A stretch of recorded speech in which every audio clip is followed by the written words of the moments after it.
अजीर विहारी। निसि प्रवेश मुनि आय सुदिन्हा, सबहि संध्या बंदनु किन्हा। कहत कथा इतिहास पुरानी, रुचिर रजनि जुग जामे सिरानी।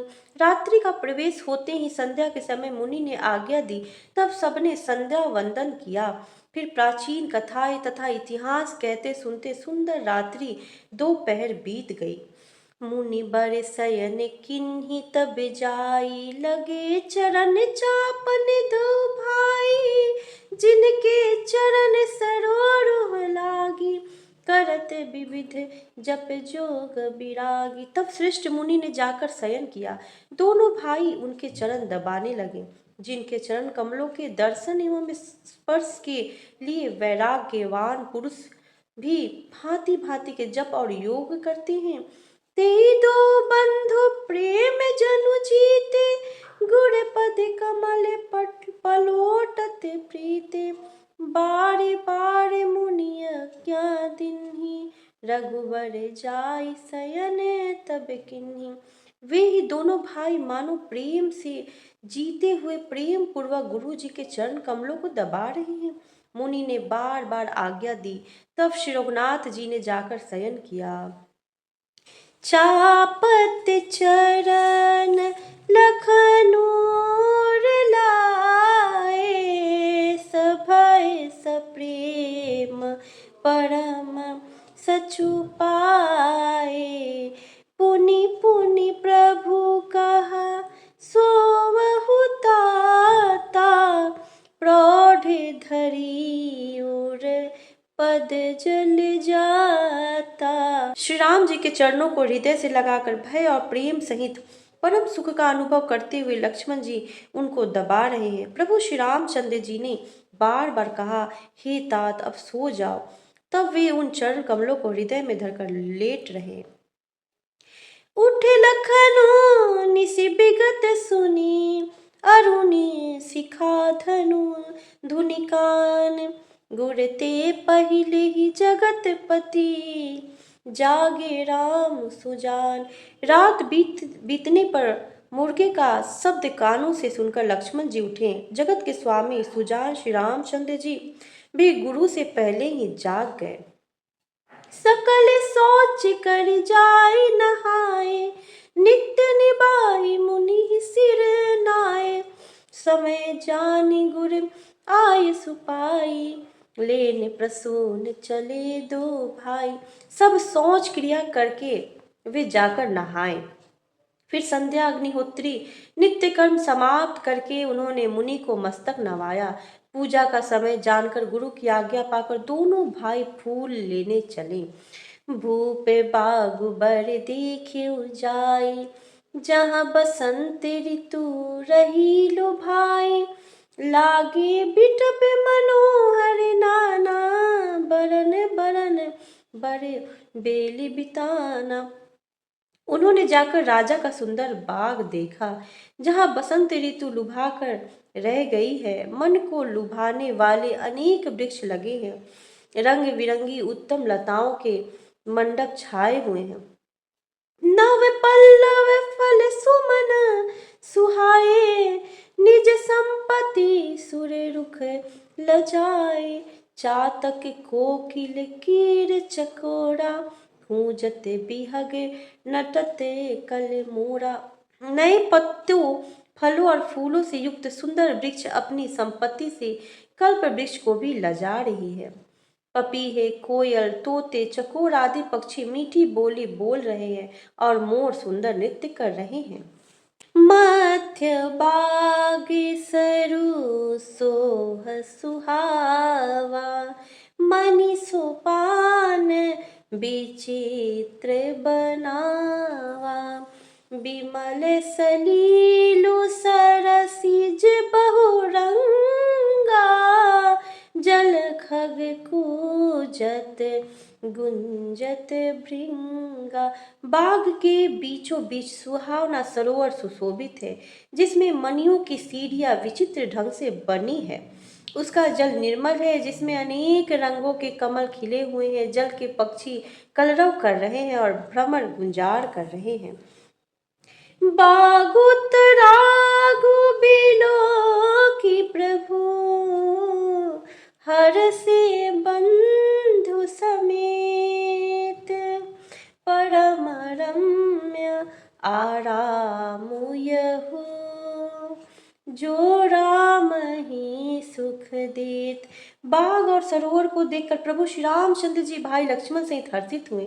यह बाग वास्तव में परम रमणीय है, जो जगत को सुख देने वाले श्री रामचंद्र जी को सुख दे रहा है। चहुदिस चितई पूछि माली गण, लगे लेन दल फूल मुदित मन, तेहि अवसर सीता तह आई, गिरिजा पूजन जननी पठाई। चारों ओर दृष्टि डालकर और मालियों से पूछकर वे प्रसन्न मन से पत्र पुष्प लेने लगे। उसी समय सीता जी वहां आई। माता ने उन्हें गिरिजा पार्वती जी की पूजा करने के लिए भेजा था। संग सखी सब सुभग सयानी, गावहि गीत मनोहर बानी। सर समीप गिरिजा गृह सोहा, बरनी न जाय देखी मनु मोहा। साथ में सब सुंदरी और सयानी सखियां हैं, जो मनोहर वाणी से गीत गा रही हैं। सरोवर के पास गिरिजा जी का मंदिर सुशोभित है, जिसका वर्णन नहीं किया जा सकता। देखकर मन मोहित हो जाता है। मज्जनु करि सर सखिन समेता, गई मुदित मन गौरी निकेता। पूजा किन्हीं अधिक अनुरागा, निज अनुरूप सुभग बरु मांगा। सखियों सहित सरोवर में स्नान करके सीता जी प्रसन्न मन से गिरिजा जी के मंदिर में गईं। उन्होंने बड़े प्रेम से पूजा की और अपने योग्य सुंदर वर मांगा। एक सखी सिया संगो बिहाई, गई रही देखन फूलवाई। तेहि दो बंधु बिलो के जाई, प्रेम विवश सीता पही आई।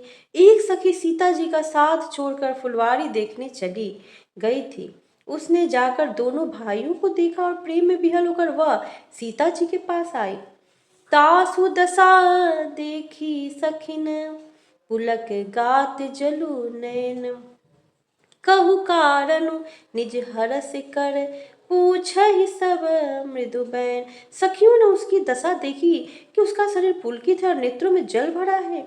सब कोमल वाणी से पूछने लगी कि अपनी प्रसन्नता का कारण बता। देखन बागु कुंवर दुई आए, बय किशोर सब भांति सुहाए।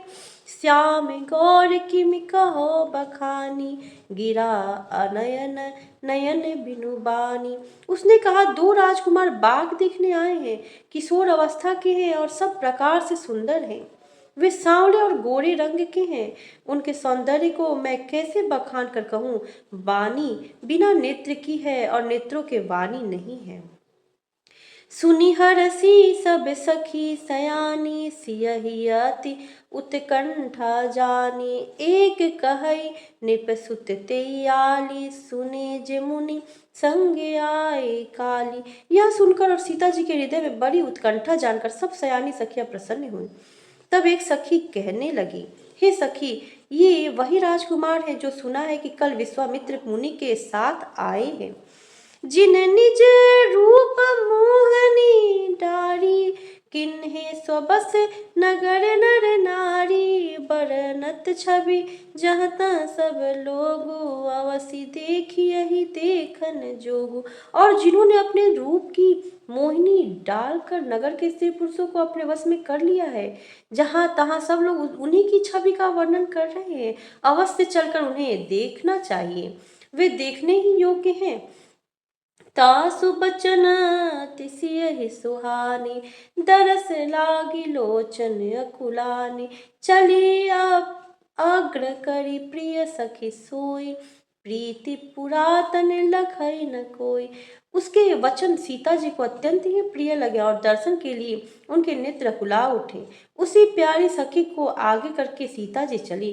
पुरानी प्रीति को कोई लख नहीं पाता। सुमिरे सिया नारद बचन, उपजी प्रीति पुनीत। चकित विलोकति सकल दिशि, जनु शिशु मृगी सभीत। नारद जी के वचनों का स्मरण करके सीता जी के मन में पवित्र प्रीति उत्पन्न हुई। वे चकित होकर सब ओर इस तरह देख रही हैं मानो डरी हुई मृगछौनी इधर उधर देख रही हो। कंकन किंकिन नुपुर धुनि सुनी, कहते लखन सन राम हृदय गुनी। मानहु मदन दुंदुभि दिन्हि, मनसा विश्व विजय कह किन्हि।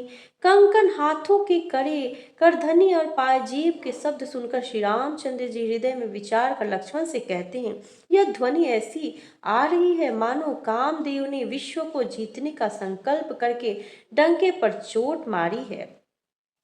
अस कही फिरी चितए तेहि ओरा, सिय मुख शशि भय नयन चकोरा।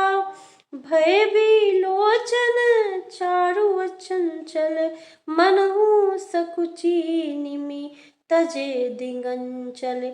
ऐसा कहकर श्री राम जी ने फिर कर उस ओर देखा।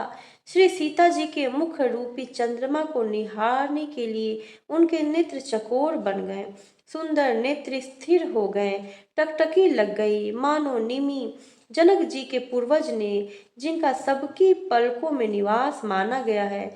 लड़की दामाद के मिलन प्रसंगों को देखना उचित नहीं, इस भाव से सकुचाकर पलकें छोड़ दी, पलकों में रहना छोड़ दिया, जिससे पलकों का गिरना रुक गया।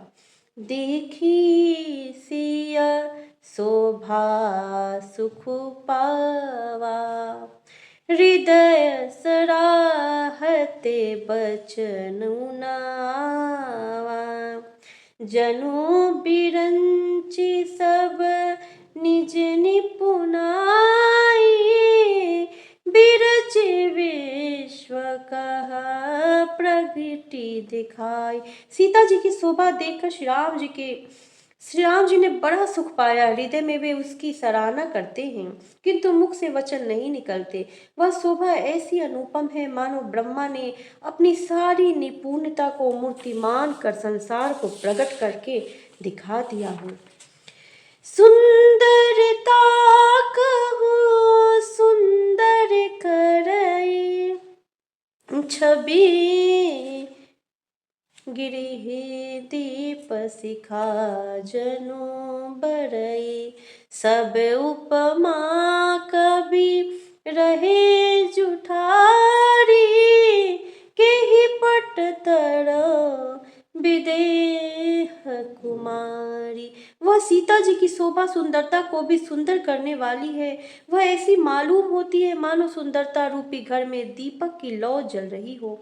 अब तक सुंदरता रूपी भवन में अंधेरा था, वह भवन मानो सीता जी की सुंदरता रूपी दीप शिखा को पाकर जगमगा उठा है, पहले से भी अधिक सुंदर हो गया है। सारी उपमाओं को तो कवियों ने झूठा कर रखा है। मैं जनक नंदिनी श्री सीता जी की किससे उपमा दूं। सिय शोभा हिया बरनी प्रभु, आपनी दशा बिचारी।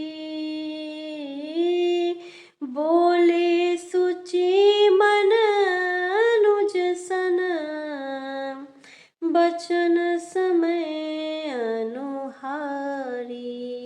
इस प्रकार हृदय में सीता जी की शोभा का वर्णन करके और अपनी दशा को विचार कर प्रभु श्री रामचंद्र जी पवित्र मन से अपने छोटे भाई लक्ष्मण से समयानुकूल वचन बोले। मंगले भवन मंगले हारी, द्रव सुदशरथ अजीर बिहारी।